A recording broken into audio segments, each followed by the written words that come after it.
26th to 30th August 24 at AACC-AFAN-Climate Nairobi Center, a review roundtable of AFAN-CG, African Faith Network for Climate Change, met for deepening and strengthening their capacity on the dynamics of climate justice actions at national, continental, and global levels.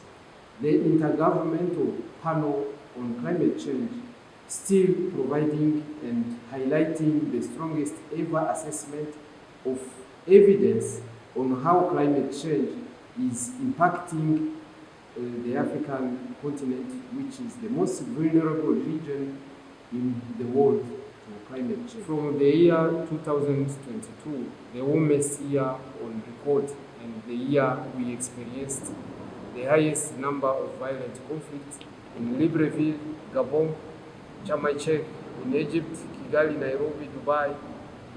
The African faith actors are engaged to empower stakeholders for driving climate actions across African countries, communities, and economies for strengthening credible and durable response to climate change.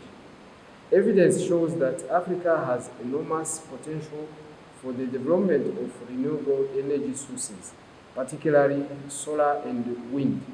The African continent is estimated to have the potential to reduce emissions by over 2 billion tons of carbon dioxide by 2030. Developing renewable energy sources in Africa could help to reduce the continent's reliance on fossil fuels and reduce greenhouse gas emissions, as well as to create new opportunities for economic development, job creation, and poverty reduction. This requires to work with each other to mobilize and to provide equity financing for an inclusive climate action on the ground. That's why the All Africa Conferences of Churches said that there must be a sincere conversation around climate justice.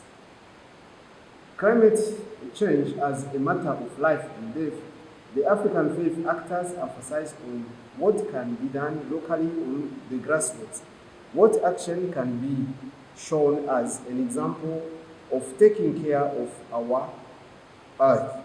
The earth units us. That's why interfaith and ecumenical cooperations are needed for having one prophetic voice.